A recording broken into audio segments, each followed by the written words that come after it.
Today I'll share the recipe of a very unique, healthy and interesting pudding, rice, sesame, jaggery pudding, and believe me, it has a very unique flavor dedicated to the state of Odisha. People here celebrate Makar Sankranti, devoted to sun god, and make this recipe for offering. Very healthy, very nutritious, a perfect recipe for winter with lots of nutritional properties. Sue's Food Corner special sesame jaggery and rice pudding.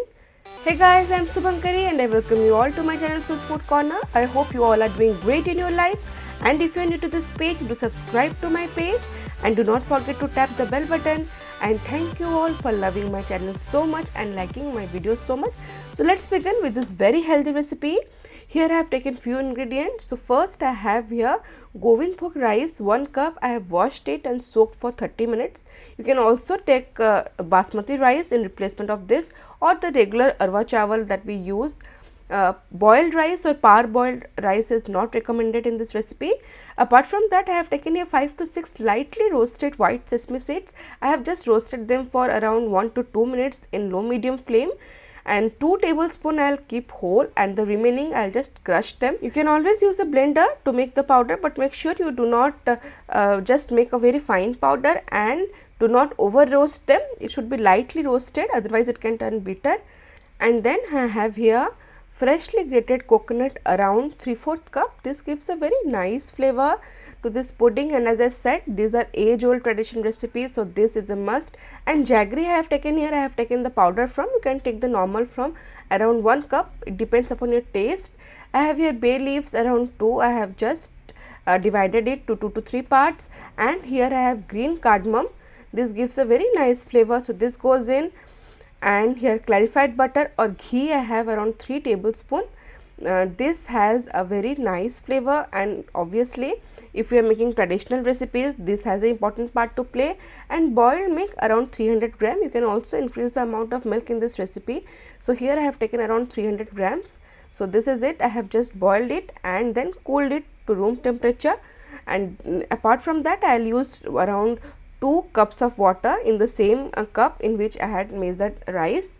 So let's begin. I have heated a pressure cooker in medium high flame, and first goes 1.5 tablespoon of clarified butter or ghee, and the bay leaves goes in, and 2 green elaichi or green cardamom. I have just crushed it little bit. And this rice, it is nicely soaked for half an hour, so I will just crush the rice particles so that this can be cooked more easily. And as because it has nicely soaked all the moisture, this process can be done very easily, as you can see. So this goes in inside my pressure cooker. The flame is medium at this stage, and then just give it a nice mix. We just want to give it a mix. We don't want this rice to brown or exactly roasted. So just mix everything and then lower the temperature and wait for 2 to 3 minutes. Once the cooker has cooled down a bit, I'll add milk. Half the amount of milk goes in at this stage. Give it a nice mix and then add 2 cups of water in the same cup in which you had measured rice. So 2 cups of water goes in at this stage. This would help the rice to cook nicely, and then I will cover the lid and cook it in high flame for 1 whistle, and then reduce the flame and then cook it for 2 to 3 whistles. Actually 3 whistles would be good in low flame. So here goes the lid, and I will wait for the first whistle in high flame. So here comes the first whistle, and after first whistle I will just reduce the flame to lowest and wait for 3 more whistles. So after 3 whistles, wait till the gas resets. It's completely cooled down. See, it's perfect. There is no gas inside. And now carefully open the lid, and our rice has been cooked nicely. I'll use a potato smasher actually to just mix this rice, and it would be nice, pulpy and smooth. You can see in my video. And after this stage, I'll just mix it together. It's perfect. You can see it has nicely cooked, and at this stage goes the rest of the milk. In 2 batches I'll add. You can increase the amount of milk. Just add the milk and mix it in this way, and second time I'll add the milk, and then I'll add around 1 cup of water in the same measurement in which I had measured the rice, because I think it's a bit thick. my milk was on a thicker side, so I have added here water so that everything mixes where we will be adding jaggery. So just I need to be little watery at this stage, gradually it will thicken. You can also add 2 cups of water at this stage, depends upon the type of consistency you want. And then goes jaggery. The flame is still low, add jaggery and then mix it, and after adding jaggery and mixing, then increase the flame to medium, and we can see because of jaggery it has got a beautiful color, lovely color. And this traditional recipe, this is a very old age recipes. As I said, it is celebrated and offered to sun god for the celebration of Makar Sankranti in the state of Orissa. So people here love to include jaggery, fresh coconut and rice. So this recipe is very similar to payasam. So here I have mixed jaggery and I will wait for 2 to 3 minutes on medium flame, and then I will add freshly grated coconut and the crushed and roasted sesame goes in with the whole sesame seeds I had kept. So everything goes in, mix everything well.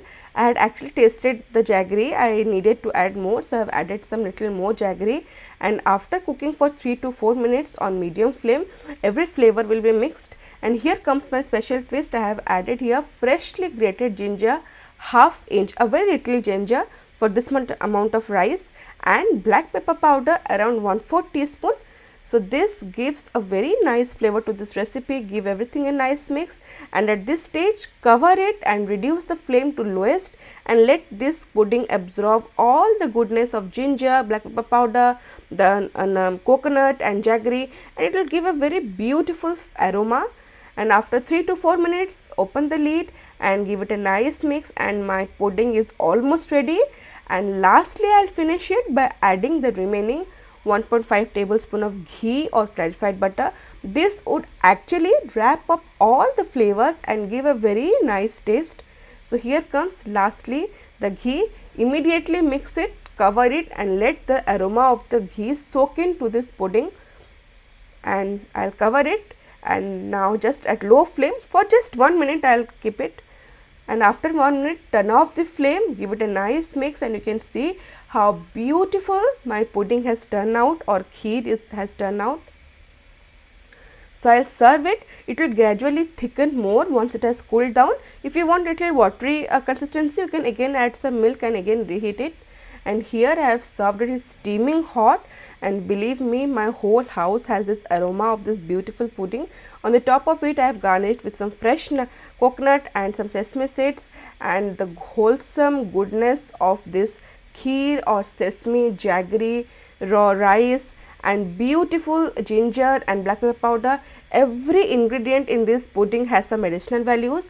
I hope you have liked this video. Do give this recipe a try and do not forget to subscribe to my page. See you in next video. Till then, stay safe, love life and happy fooding.